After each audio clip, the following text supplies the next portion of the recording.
All righty, there she is, Jessica. How are you? I'm good. How are you? Thank you. Oh, great. I'm doing great. I was telling you earlier, and I've been telling the students the last couple of minutes that we picked up 6 leads in the last 2 days. So 4 today, 2 yesterday, and we're on pace, I believe, to get about 20 leads for the month, which would net us about 12, 13 move-ins for the month, something like that. That was what we're on pace to do.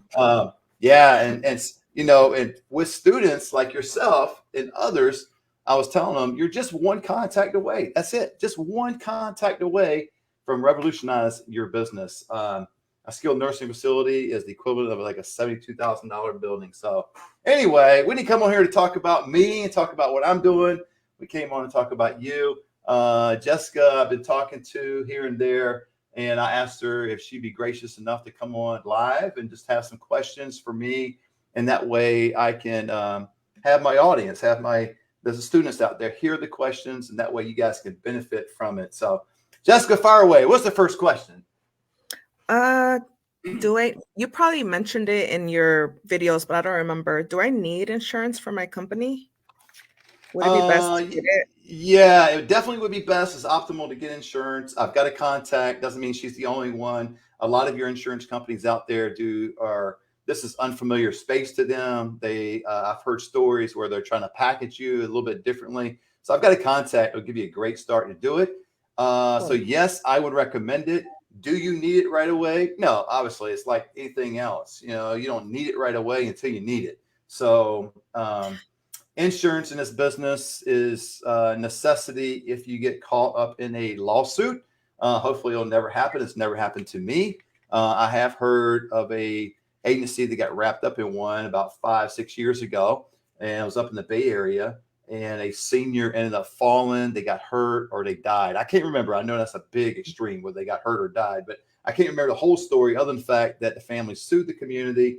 When they got the lawyer sued the community, they brought the lawyer. I got everyone that was attached to that senior, including the agency. So that's where you would need it. I've never had to use that. Never mind. Yeah. I'll get it then. I've never had to use it. So, but you don't need it until you need it, right? Yeah. So I had another question. The first social workers that I met with yesterday, Yeah, I didn't know they were so far away. They're like an hour away. Do you? beautiful. No, actually, well, I can't say I've never traveled that far because I have, but typically I don't. Typically, a lot of my social workers are within the same city or adjacent city to me. Kind of put it in perspective, 20 minutes, 30 minutes tops. Usually. Now, Charmaine has gone up to Oakhurst, which I believe Oakhurst is like a good 40, 45 minutes away.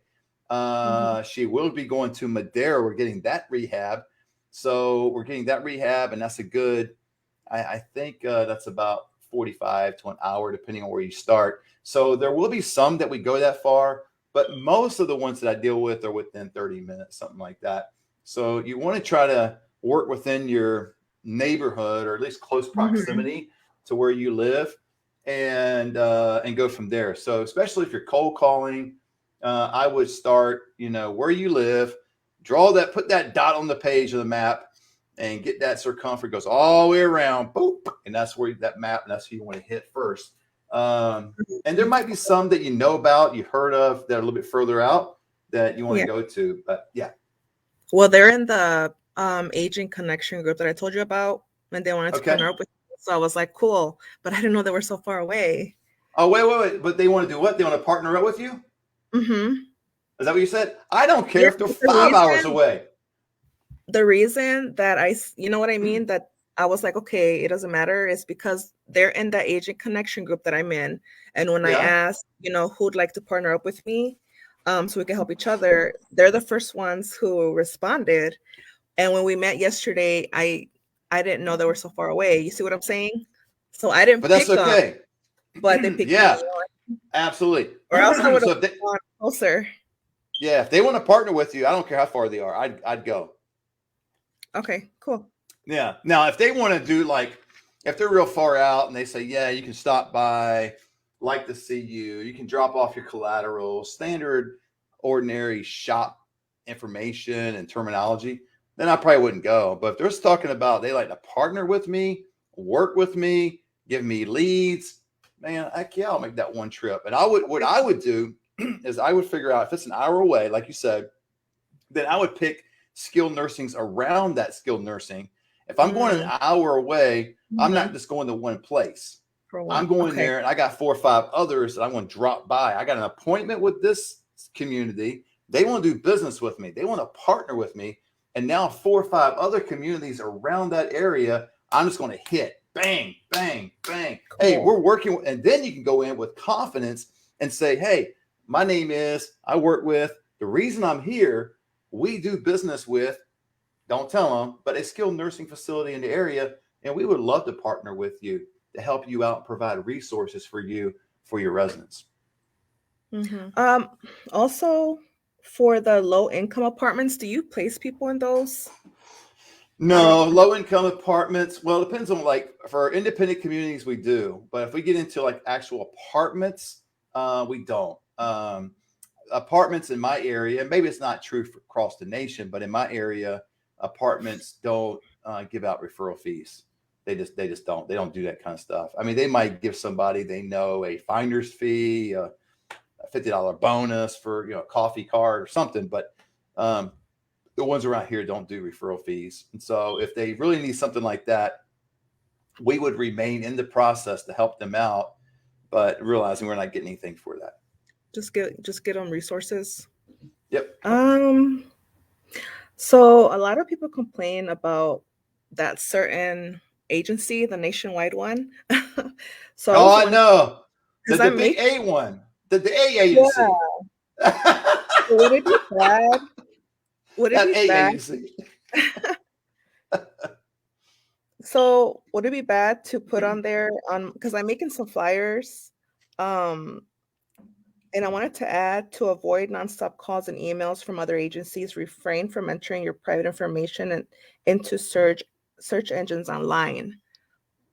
Would it be bad if that's okay. Just don't mention their name. Of course, I know. I wouldn't do that. But yeah, I would definitely say, hey, to keep your information private and all what you just said, without repeating all what you said, I just do that and not have their name in there and just call you.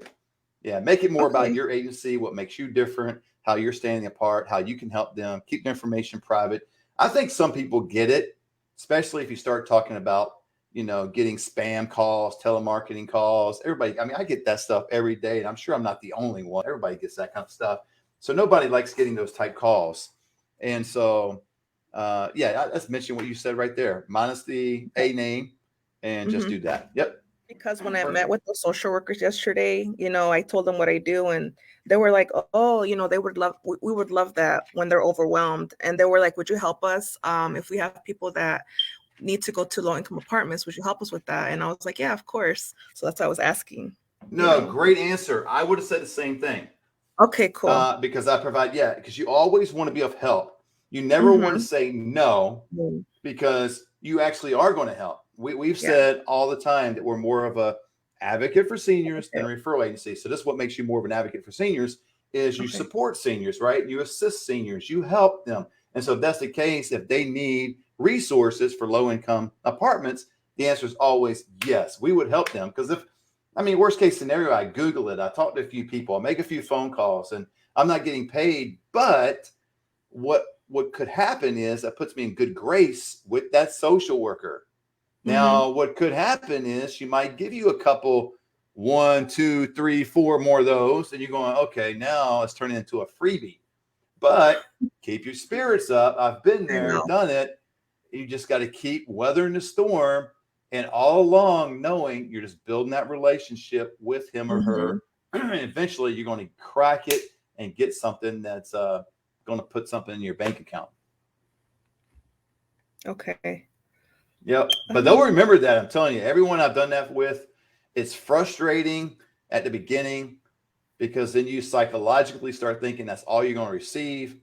But once you keep your spirits up and do it, and then once you get that first big payday, I remember I went into a skilled nursing one time. It happened just like that. It seemed like the first 4 or 5 were just like that. They weren't like low income apartments, but they were low income leads, 800 SSI, 1200 retirement, whatever, right? Just low stuff I couldn't help.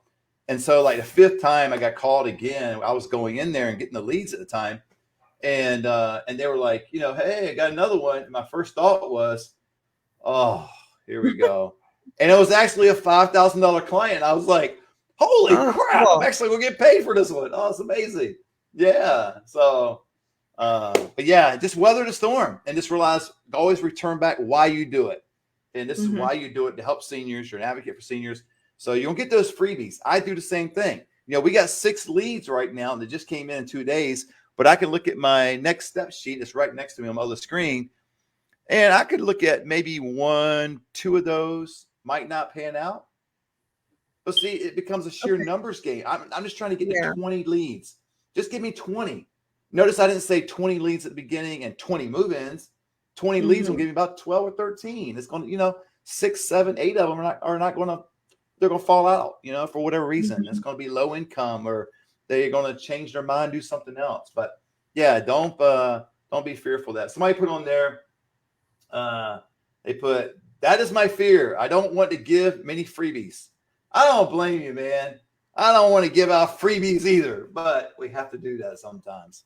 So sometimes, well, I think they just test the waters first, right? The social workers, to see if you do a good job. And like you said, a lot of them know how much we get paid. So they're like, Right. Yeah, you know how much we get paid. And so that's kind of a negative. That's kind of a drawback. That's kind of a bummer for them, right? What you're getting ready to get paid on one lead, they might get the whole month. And that's really frustrating for them, because they feel like, hey, I'm doing a hell of a lot more work than you're doing. All you're doing is helping them find somewhere to go. The social worker, the social service director, what Charmaine used to do, I guarantee she worked a hell of a lot harder than I worked and what she did. So I could see that. But then there's an element of trust. They got to trust you. And sometimes it's just those freebies, man. It's just those free stuff that we do. We're ultimately, like I tell you, go by and help. How can I help? How can I assist? And that's how you can assist. What's their problem? If you can solve more problems, you'll make more money. And how you solve more problems, this is one problem they have. They got low-income residents, low-income patients. What the hell do they do with them? They don't know. They got a boss that's cracking down on them, saying, hey, let's get with it. I want this person out. I mean, Charmaine will tell you there's a couple stories where, you know, they switched management. They went from Valley Healthcare to what they are now. And the new management came in and came to her and said, hey, these 2 residents, why are they still here? And they have been there for like 2 years, and they were like very low income. So they really weren't paying, you know, the fair share hardly. I know it's broken down. They were paying what they can, but they really wanted them to move. So Charmaine tried her best. She got a hold of me. I couldn't do anything with 800 SSI.